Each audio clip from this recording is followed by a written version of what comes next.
Cross ஹாப்பர்னு ஒரு cross ஹாப்பர்னா வெட்டுக்கிளி. நான் தான் அது. கிட்டார் வாசிக்கிட்டே இருக்கும். சாப்பிடவும் போய் இலைய சாப்பிடவும் கிட்டார் வாசி. ஒரு நாள் மழை வருது, அதால பறக்க முடியல, அப்படியே இருக்கு பசி. நேராக அந்த கிட்டாரோட கீழே இறங்கி வருது. கீழே ஒரு எறும்பு ஃப்ரெண்ட் ஆகுது. அந்த எறும்பு கிட்ட சொல்லுது, நீ தான் சேர்த்து வச்சிருக்கல, எனக்கு ஏதாவது கொடுக்கலாம்ல, பசிக்குது. அந்த ஃப்ரெண்டு எறும்பு சொல்லிச்சான், பாரு இந்த கிட்டார் வச்சுக்கிட்டு நீ இந்த மாதிரி வாசிட்டு இருக்கிறதுனால தான் உருப்படாமல் போகிறேன். எங்களை மாதிரி உழ, நான் உனக்கு இன்னைக்கு ஒரு அரிசி தரேன், நாளையிலேருந்து வேலைக்கு வரணும். வேலைக்கு வந்தால் அழை காலத்தில் ஃப்ரீயாக நம்ம உட்காந்து சாப்பிடலாம், சேர்த்து வச்சதை சாப்பிடலாம். இது லைனில் நிற்கிது. கதை முடியுது. உழைத்து சாப்பிட எறும்பிடம் இருந்து கற்றுக்கொண்டது கிராஸ் ஹாப்பர். நான் அங்கிருந்து ஆரம்பிக்கிறேன் பர்வீன் சுல்தானா என் கதையை. நான் தான் கிராஸ் ஹாப்பர்.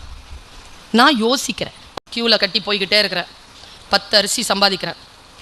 மனசுக்குள்ள ஒரு எண்ணம்ப்பா, நான் ஏன் எறும்போட நின்று இப்படி லைன் கட்டிட்டு போயிட்டு இருக்கிறேன்?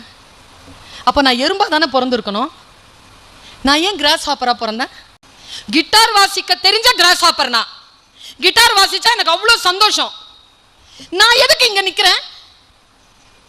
பசிக்கா, சோறுக்கா? நோ. நேரா என் ஃப்ரெண்டை கூப்பிடுறேன், வா, இன்னும் வேலைக்கு போலியா, மரியாதையா என் கிட்டாரை கொடு. எதுக்கு? நான் போறேன். கிட்டார் வாங்கிட்டு மேலே போய் உட்காந்துட்டேன். வாசிக்கிட்டே கீழே பார்க்குறேன், நிறைய எறும்பு போய்கிட்டே இருக்கு. ஃபாஸ்ட்டாக வாசிக்கிறேன், ஃபாஸ்ட்டாக போகுது. வாசிக்கிறத நிறுத்துறேன், ஸ்லோவாக போகுது. ஒரு எறும்பை கூப்பிடுறேன். நான் வாசிச்சா என்ன நடக்குது? உழைப்பே தெரில, வலியே தெரில, அவ்வளோ வேகமாக போய் சம்பாரிச்சிட்டு வந்துடுறேன். நான் இன்னும் அழகாக வாசிக்கிறேன், நீ 20 சம்பாதி, ஆனால் எனக்கு 2 கொடு. அப்படி சொல்லி 10,000 எறும்போட பேச்சுவார்த்தை முடிச்சிருச்சு கிராஸ் ஹாப்பர். தன் இயல்புப்படி இருக்கக்கூடிய எறும்பு 10 அரிசி சம்பாதிக்க தான் விரும்பியதை செய்த கிராஸ் ஹாப்பர் 2000 ஒரு நாளைக்கு சம்பாதித்தது என்று சொன்னால் யோசித்து பாருங்கள் என் குழந்தைகளை. விருப்பமானதை செய்யுங்கள். எதை செய்தாலும் இஷ்டத்தோட செய்யுங்க, விருப்பத்தோட செய்யுங்க.